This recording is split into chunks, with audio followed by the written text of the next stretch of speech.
नमस्कार, बहुत स्वागत है आपका। मकर राशि वालों, राहु हर व्यक्ति के जीवन में जिस चीज की वो हकदार है उस चीज को प्राप्त कराने वाला यानी इच्छाओं का कारक राहु है। अब राहु किसी चीज को प्राप्त करने के लिए जब आप एड़ी चोटी एक कर देते हैं, हर तरह की साम दाम दंड भेद अपना लेते हैं, तब उस चीज को प्राप्त करके ही आप दम लेते हैं और ये राहु के कारण होता है। यानी राहु इच्छाओं को सिर्फ भड़काता ही नहीं बल्कि चीजों को दिलवाता भी है। तो मनुष्य के जीवन में इच्छाओं की प्राप्ति हर ग्रह हर तरह की इच्छा को प्राप्त करवाते हैं, लेकिन राहु एक ऐसा अकेला ग्रह है जो हर इच्छा को प्राप्त करने में आपकी मदद करता है। राहु हमेशा गलत तरीके से ही धन देता है और देता है तो खूब देता है। राहु कभी कभी व्यक्ति को नशा में भी डाल देता है, पर राहु अभी अगर हम वर्तमान स्थिति की बात करें तो मीन राशि में चल रहे हैं और नक्षत्र परिवर्तन भी करेंगे। राहु मीन राशि में गोचर कर रहे हैं और 30 मई तक वो मीन में रहेंगे, इसके बाद कुंभ राशि में प्रवेश करेंगे। राहु हमेशा पीछे की ओर चलते हैं, वक्री अवस्था में रहते हैं, तो मीन राशि से निकलकर अगर सीधी तौर पे देखा जाए तो बाकी ग्रह मेष में पहुंच जाएंगे, लेकिन राहु कुंभ में आएगा। अब राहु मीन राशि के उत्तरा भाद्रपद नक्षत्र यानी कि शनि के नक्षत्र में गोचर कर रहे हैं वर्तमान में, और शनि राहु के मध्य में जो मित्र का संबंध है, शनि राहु के साथ पिशाच योग भी बनाएंगे 29 मार्च से 18 मई तक। अब जो राहु है वो आपके लिए मार्च के महीने में, चूंकि यहाँ पर देखिए 29 मार्च को जो शनिदेव हैं राहु के साथ आकर पिशाच योग बनाएंगे और राहु मीन राशि में 30 मई तक देवगुरु बृहस्पति के नक्षत्र पूर्वा भाद्रपद नक्षत्र में रहेंगे। तो बृहस्पति का नक्षत्र है, अब बृहस्पति के नक्षत्र में और बृहस्पति की ही राशि में राहु, और अंतिम पड़ाव चल रहा है राहु का। फिर इनका महापरिवर्तन होगा और ये अपने जो मित्र हैं शनिदेव उनके घर कुंभ राशि में चले जाएंगे।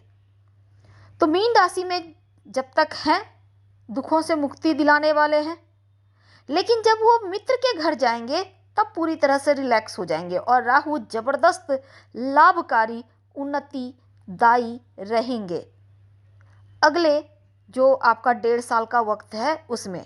लेकिन अभी जाते जाते राहु आपकी लाइफ को कितना बदलेंगे, क्योंकि मीन राशि जो होती है यानी 12वीं राशि है मीन राशि, अंतिम राशि जिसको कहते हैं, ये मोक्ष की राशि है, धर्म की राशि है, मनुष्य के जीवन में सात्विक चीजों को दर्शाती है मीन राशि, उनके व्यक्तित्व को दिखाता है।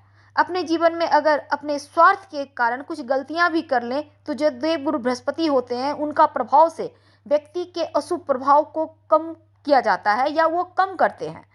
जैसे ही राहु पूर्वा भाद्रपद नक्षत्र यानी कि बृहस्पति के नक्षत्र में प्रवेश करेंगे मार्च के महीने में, तो जो भी अशुभ प्रभाव था वो बहुत हद तक शुभ स्थिति में आ जाएगा, बहुत ज़्यादा लाभकारी रहेगा।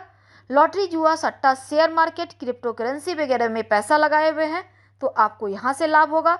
अगर आप फिल्म इंडस्ट्री, सोशल मीडिया के से जुड़े हुए हैं या फिर आप नशे के काम कर रहे हैं किसी भी तरह का, तो उसमें भी आपको लाभ देगा। टेक्नोलॉजी से जुड़े हैं, साइंस से जुड़े हैं तो छप्पड़ फाड़ सफलता देगा राहु। तो राहु की स्थिति लाभ दिलाने वाला है। राहु स्वयं की इच्छाओं को भी बढ़ाता है और जब आप मेहनत करते हैं उस चीज को पाने के लिए तो अत्यधिक सफलता भी देता है। प्रशासनिक क्षेत्र हो या फिर राजनीतिक क्षेत्र हो, आपको छप्पर फाड़ सफलता देने जा रहा है 18 मई तक राहु। हालांकि 30 मई तक पूर्वा भाद्रपद नक्षत्र में रहेंगे तो उस वहां तक आपको शुभ फल मिलेगा। और राहु मीन राशि में चल रहे हैं, इसके बाद वो कुंभ राशि में आएंगे। तो राहु जब 16 मार्च को नक्षत्र परिवर्तन करेंगे तब आपकी लाइफ पूरी तरह से बदल जाएगी, क्योंकि राहु एक तो आपके तीसरे भाव पर ही गोचर कर रहा है और राहु का ये गोचर बहुत अच्छा नहीं होता, लेकिन कुछ परिस्थितियों में थोड़ी परेशानी और रिश्ता बचाने के चक्कर में कुछ खर्च, ऐसी चीज़ें तीसरे भाव का राहु करवाता है। अब एक और चीज़ है, अगर आप कर्ज के चक्कर में फंसे हैं, परेशानी चल रही थी, तब 16 मार्च के बाद आपको राहत मिलेगी। आय भाव को राहु देखेंगे, आपके अंदर घमंड अहंकार को थोड़ा कम करेंगे। आपको खुद भी मेहनत करना है और कैसे आपको फ़ायदा मिल सकता है ये अभी आप विचारेंगे। 30 मई तक आप सफल भी होंगे। हालांकि वाणी पर कंट्रोल रखें, क्रोध पर कंट्रोल रखें, गलत रिश्तों से आप बाहर स्वयं निकल आएंगे। अगर मन यानी कि समस्या थी मन की, मानसिक टेंशन था, तो अब वो टेंशन भी कम होगा। इसके अलावे अगर किसी के साथ रिश्ते में हैं, विवाह नहीं हो पा रहा, तो आपका अगर आप चाहते हैं तो विवाह हो सकता है।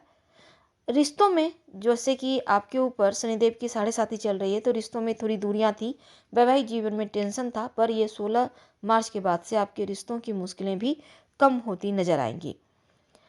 हालांकि आपके ऊपर शनिदेव की 7.5 29 मार्च तक रहेगा। अगर आप कंफ्यूज हैं कि आप किसी के साथ रिश्ते में हैं, रिलेशनशिप में हैं, विवाह करें या ना करें, पर राहु उन कंफ्यूजन से भी निकालेगा और मतभेद को खत्म करेगा। विवाह को आगे बढ़ाना चाहते हैं तो उसमें भी आपको मदद करेगा, और अगर आप अलगाव चाहते हैं, डाइवोर्स लेना चाहते हैं, तो भी राहु आपकी मदद करेगा। यानी राहु पूरी तरह से आपके फेवर में रहेगा। पिता के साथ रिश्तों को बेहतर कीजिए। कोई गलतफहमी है तो उसको संभालिए, सुलझाइए, और भावनात्मक तौर पर भाई बहन के साथ जुड़े रहिए। मानसिक स्थिति आपकी बढ़िया होगी, और प्रशासनिक या राजनीतिक क्षेत्र से जुड़े हैं तो रिश्ते या पकड़ आपका बेहतर होगा। बेवजह का खर्च पर कंट्रोल करें, और इसमें कानूनी अड़चन के कारण व्यापार नौकरी में जो बाधा है वो बहुत हद तक खत्म होती दिखेगी। अगर नौकरी करते हैं, सीनियर जूनियर आपका वैल्यू नहीं कर रहा था, अब देखिएगा 16 मार्च के बाद से एकदम से स्थिति पलट जाएगी। राहु आपके आय भाव को भी देखेंगे, तो वीजा पासपोर्ट को लेकर समस्या थी, आप विदेश जाना चाहते हैं, नहीं जा पा रहे थे, अब वो समस्या का समाधान निकलेगा। भाई बहन के तरफ से या जो पैतृक संपत्ति प्रॉपर्टी होता है उसकी प्राप्ति के यहाँ पर योग बनेंगे। मन की स्थिति बढ़िया होगी, और जीवन में अपनी खुद अगर आप कोई गलती किए हैं तो उससे भी बाहर निकलने के रास्ते मिलेंगे। रिलेशनशिप के मामलों में अचानक से कुछ चीज़ें आपकी उलटफेर करती हुई नजर आएगी। हालांकि आकस्मिक धन प्राप्ति के योग भी आपके लिए बनते दिखेंगे। इनलीगल कार्य से धन आने की प्रबल संभावना है, और शिक्षा में बढ़ोतरी के साथ टूटा हुआ रिश्ता एक बार फिर से जुड़ेगा। तो तीसरे भाव का राहु भाई बहन का साथ देगा। यात्रा में प्रसन्नता महसूस करेंगे, लंबी दूरी की यात्रा कराएगा। लेकिन 18 मई के बाद राहु का महापरिवर्तन होगा, वो कुंभ राशि में यानी आपके धन भाव में, द्वितीय भाव में आएंगे, तब वो वाणी पर प्रभाव डालेंगे। आपकी वाणी में का वेट बढ़ेगा, लोग प्रभावित होंगे, लोग आपकी बातों में आएंगे, और अपना काम आप निकलवाने में कामयाब रहेंगे। यानी कि राहु का महापरिवर्तन जब होगा तब आपका दिन एक बार फिर से आपके पक्ष में आएगा। बस थोड़ा सा खान पान का ध्यान रखें, पेट की थोड़ी समस्या हो सकती है, और राहु कुल मिलाकर बढ़िया फल देगा। शिव जी की आराधना खूब करें तो आपके लिए अनुकूल रहेगा। हम आपसे विदा लेते हैं। जानकारी अच्छी लगे तो लाइक कर, सब्सक्राइब करें, शेयर करें, कमेंट करें। धन्यवाद।